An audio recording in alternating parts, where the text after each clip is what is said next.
What's up, world? This is RodStarz from Rebel Diaz. This is Claudia de la Cruz. And we want to bring you guys a 2014 recap of the stories that we were able to cover for our first 6 months doing And You Don't Stop. The first thing I want to talk about is the first story that we ever did as And You Don't Stop, which little did we know when we were covering it, which is the Mother's Day march, you know what I'm saying? Against police brutality. Against police brutality. The thing is, the target is the NYPD, and we cannot just target NYPD. It's the old system we gotta target here. You understand? They said of August of last year that they was gonna look into the case.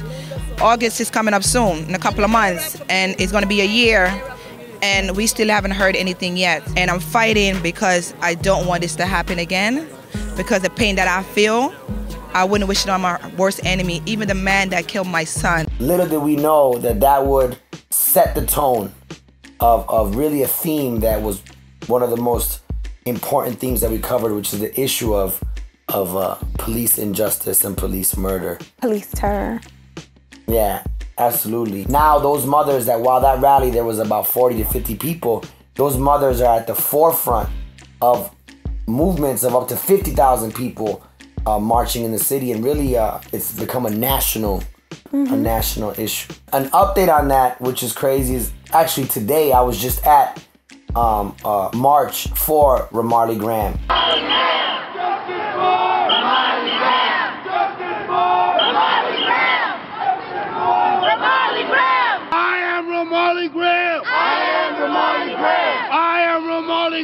This happened 2.5 years ago.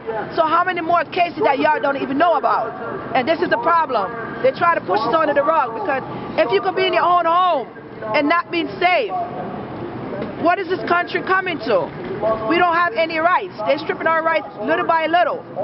And sooner or later, they just shoot you, and then there's no court, there's nothing for them to go to. About 200 people gathered up at the Department of Justice demanding that Ramarley Graham's case be brought up by the Department of Justice, and that Officer Richard Hayes get charged with federal charges. And at this point, this is the last attempt that the Graham family has to actually get justice.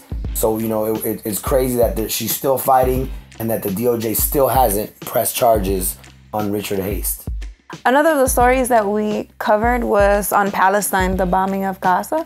Is there anything you would like to tell us in terms of the actual things that are happening? Israel started all of this. This is where we have to start the discussion. It can't be start a discussion with blaming Hamas or blaming the Palestinians or blaming any movement or organization that's trying to bring forth liberation of their land. This started with Israeli colonialism. They're bombing the Gaza Strip as we speak.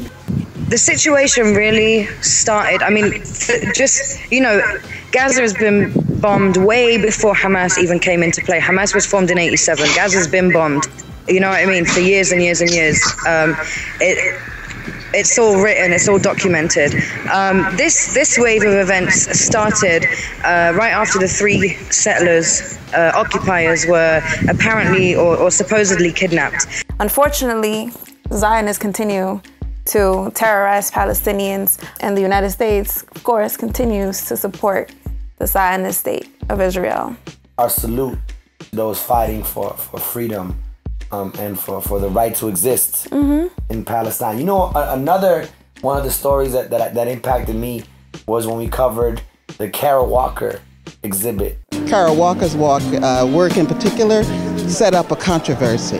It made people pay attention to not just the fact that we were in the field, but what happened when we left the field. In this area, in terms of during the times of slavery, before and after, that people don't know the history of New York State was a majority of slaves were here, as they were, this was the largest population of slaves outside of the South. Right. And that the Domino sugar factory did play a prominent role because the sugar was brought here after it was harvested and then distributed around the country. So yeah, it's deep. I visited concentration camps when I was in Germany, and I had that feeling where you're walking towards this space with the gravel and the decay, and the burntness, and so there was that feeling first, like the space itself, and then you walk in and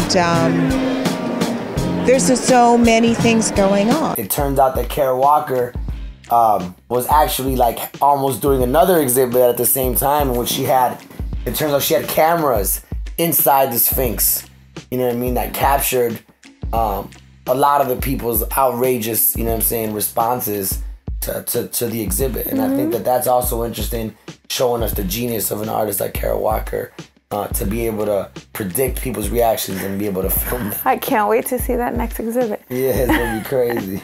Another one of the main stories that we talked about this year was immigration. It was all over the news. We had the opportunity to interview immigrant rights activist Elvira Arellano.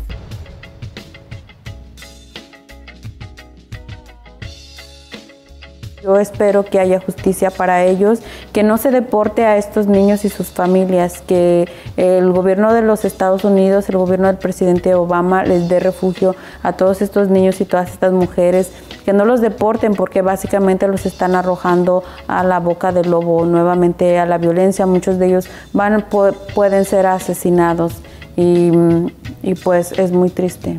We talked to some young dreamers like Marco Saavedra and his sister Jaira. You had a whole lot of coverage because you were one of a group of young people who self-deported to Mexico. Can you tell us why you did that? The vast majority, 11 million documented immigrants, are still living in the shadows. So we wanted to raise awareness and raise our voice about that, and to show that through community organizing we could not only fight deportations here on the U.S. side, but also help bring some folks back that have already been deported. Activism is not as extreme as my brother, but that's because my mom only allows one of us to get arrested at a time.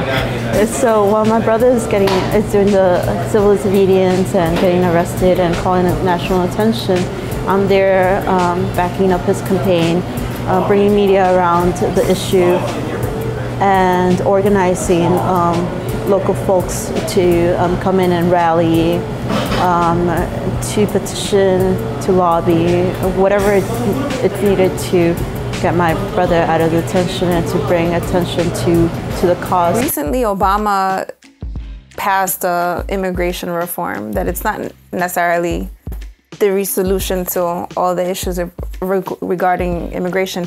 If you've been in America for more than 5 years, if you have children who are American citizens or legal residents, if you register, pass a criminal background check, and you're willing to pay your fair share of taxes, you'll be able to apply to stay in this country temporarily without fear of deportation.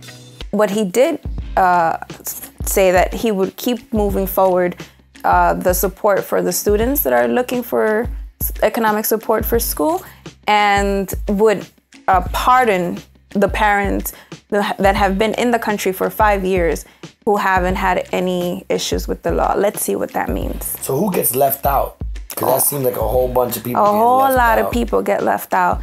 Imagine people get stopped for traffic violations and sometimes don't have IDs because they're undocumented immigrants. So imagine that. One of the stories that impacted me this year was when we spoke to Chicago Teachers Union leader Karen Lewis. Yeah. And when we went to go see her, you know, we were so excited about her running for mayor.